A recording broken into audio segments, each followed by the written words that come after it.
श्री कृष्ण कहते हैं कि पके हुए फल की 3 पहचान होती है।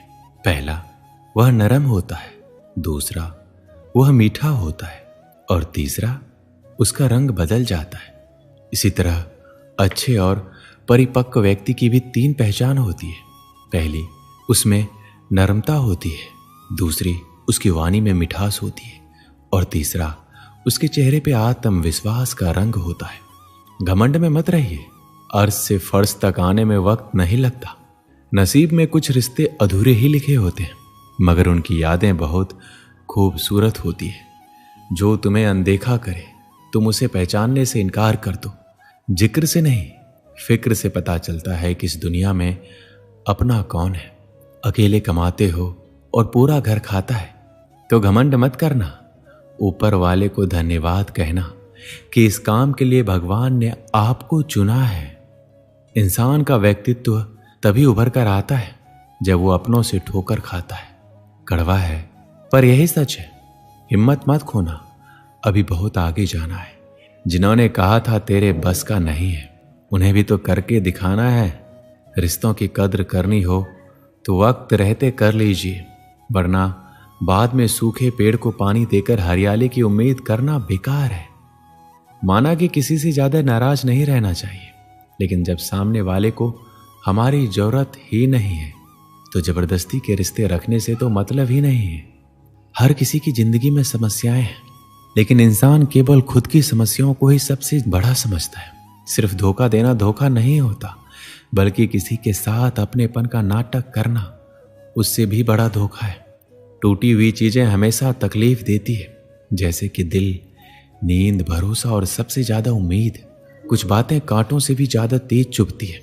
कांटों से मिला घाव तो कुछ दिन में भर जाता है, पर दिल पर लगी बात जिंदगी भर याद रहती है। अपने अंदर की छोटी कमियों को सुधार लीजिए, क्योंकि एक छोटा सा छेद ही समुद्री जहाज के डूबने का कारण बन जाता है। लोग कहते हैं खुश रहो, लेकिन मजाल है कि खुश रहने दे। लॉटरी सिर्फ पैसों से ही नहीं लगती। एक अच्छे इंसान का जिंदगी में मिलना भी किसी लॉटरी से कम नहीं होता। कभी कभी अपने ही अपनों का ऐसा तमाशा बनाते हैं कि वो अपना कहलाने के लायक नहीं रहते। सोच भले ही नया रखो, लेकिन संस्कार पुराने ही अच्छे हैं। जिंदगी जब कठिन समय में नाच नचाती है तो ढोलक बजाने वाले अपने ही जान पहचान वाले होते हैं। घोड़ा वही प्रथम आता है जिसका सवार अच्छा हो, और उसी तरह परिवार आगे बढ़ता है जहां मुखिया समझदार हो। जिंदगी में धोखा मिले तो उदास ना हुआ करो, बल्कि शुक्र मनाओ कि किसी दोगले इंसान से पीछा छूटा। परिवर्तन से मत डरो। अगर कुछ अच्छा खोज सकते हो तो उससे भी अच्छा हासिल कर सकते हो। जो तुम्हें चाहेगा वो तुमसे कुछ नहीं चाहेगा, यही अटूट सत्य है। करने दो जो आपकी बुराई करते हैं। ऐसी छोटी छोटी हरकतें छोटे लोग ही क्या करते हैं। अगर आपके कुछ अपनों ने आपका साथ छोड़ दिया है तो समझ लीजिए आपसे उनका मतलब निकल गया है। आजकल जो जितना सीधा और शांत होता है वो उतना ही खतरनाक होता है। रिश्ते तितलियां जैसे होते हैं, जोर से पकड़ो तो मर जाते हैं, छोड़ दो तो उड़ जाते हैं। अगर प्यार से पकड़ो तो अपना रंग छोड़ जाते हैं। मैं उसी बात का जिम्मेदार हूं जो मैंने कही है, उसका नहीं जो आपने समझा है। संबंधों का जोड़ना एक कला है, लेकिन संबंधों को निभाना एक साधना है। जिंदगी में हम कितने सही और कितने गलत हैं ये सिर्फ 2 ही लोग जानते हैं, एक परमात्मा और एक अपनी अंतरात्मा। हासिल कर लीजिए या गवा दीजिए, मगर अपने स्वार्थ के लिए किसी का इस्तेमाल मत कीजिए। दुनिया में माता पिता ही एक ऐसे इंसान है जो चाहते हैं मेरे बच्चे मुझसे ज्यादा कामयाब हो। मतलबी दुनिया के लिए कोई रिश्ता मायने नहीं रखता। जो धोखा खाने और दुख मिलने के बाद भी गलत रास्तों पर नहीं जाता है और ईमानदारी से अपना कार्य करता है, ऐसा इंसान ईश्वर को सबसे ज्यादा प्रिय होता है। अंत में ऐसे इंसान की जीत निश्चित हो जाती है। जो हमें समझ नहीं सका उसे हक है कि वो हमें बुरा ही समझे। प्रशंसा से पिघलना मत, क्रोध से जलना मत, आलोचना से उबलना मत और शब्दों में फिसलना मत। भरोसा रखना कृष्ण पर, जो यहां तक लाया है आगे भी ले जाएगा। दरिया बनकर किसी को डुबाने से बेहतर है जरिया बनकर किसी को बचाया जाए। कुछ लोग मुझे अपना कहा करते थे, सच कहूं तो सिर्फ कहा ही करते थे। रिश्तों को वक्त पर वक्त देना उतना ही जरूरी है जितना पौधों को वक्त पर पानी देना। जो लोग साल को बदलता देख रहे हैं, हमने साल भर लोगों को बदलते देखा है। जब समय और हालात खराब होंगे, ना तो आपके अपने और उनसे की गई उम्मीदें सब टूट जाएंगे। रोए बिना तो प्याज भी नहीं कटता, फिर ये तो जिंदगी है, कैसे कट जाएगी। सब लोग यही बोलते हैं कि दुनिया मतलबी है। क्या कोई ये बोलता है कि मैं भी मतलबी हूं? अपनी तारीफ खुद ही कर लिया कीजिए, क्योंकि बुराई करने के लिए तो पूरे रिश्तेदार बैठे हैं। कलम तभी साफ और अच्छी लिख पाती है जब वो थोड़ा रुक कर चलती है। वही हाल जिंदगी में इंसान का है। अपनी जिंदगी ऐसे जियो कि तुम्हारी मौत पर पूरी दुनिया रोए और तुम जश्न मनाते हुए इस दुनिया से जाओ। जब तक आप अपनी समस्याओं और कठिनाइयों की वजह दूसरों को मानते हैं, तब तक आप अपनी समस्याओं और कठिनाइयों को मिटा नहीं सकते। भीड़ हमेशा उस रास्ते पर चलती है जो रास्ता आसान लगता है, लेकिन इसका मतलब ये नहीं है कि भीड़ हमेशा सही रास्ते पर चलती है। अपना रास्ता खुद चुनिए, क्योंकि आपको आपसे बेहतर कोई और नहीं जानता।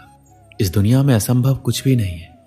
हम वो सब कर सकते हैं जो हम सोच सकते हैं, और हम वो सब सोच सकते हैं जो आज तक हमने नहीं सोचा।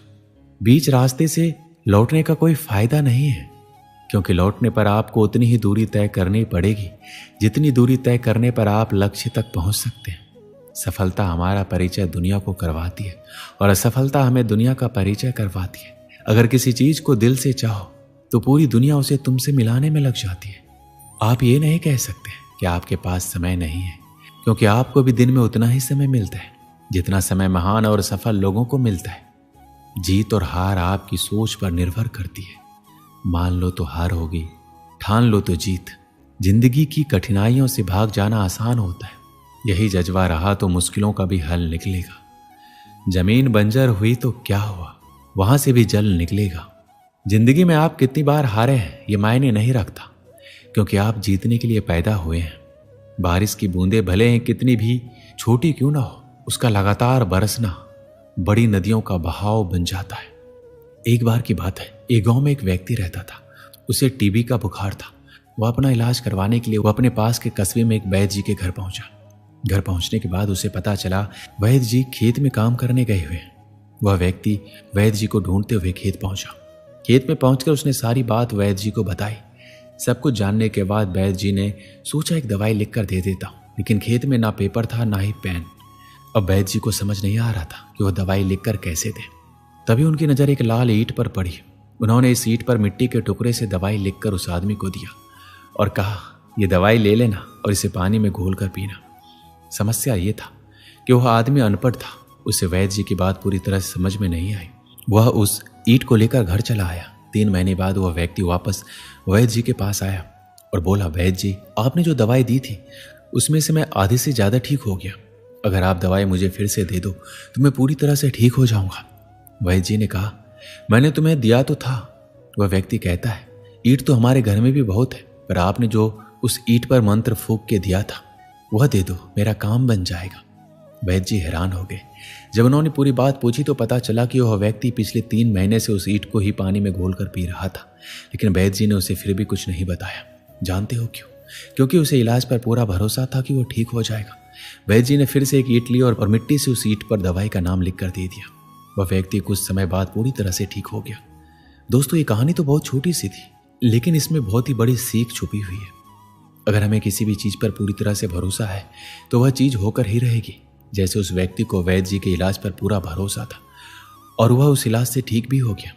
और यही चीज हमारी जिंदगी में भी लागू होती है। अगर आपको अपने सपनों पर पूरा भरोसा है तो वह एक ना एक दिन जरूर पूरा होगा। बस अपने सपनों पर भरोसा रखना होगा और ईमानदारी से मेहनत करते रहना होगा। देखना, एक ना एक दिन आपके सपने जरूर पूरे होंगे। विश्वास एक ऐसी चीज है जो किसी भी असंभव काम को संभव कर सकती है। विश्वास अगर आपको एक पत्थर की मूर्ति पर है तो वह आपकी बड़ी से बड़ी मनोकामना भी पूरी कर सकती है। दोस्तों, इस वीडियो में बस इतना ही। मिलते हैं अगली वीडियो में। अपना ख्याल रखिएगा। जय श्री कृष्ण।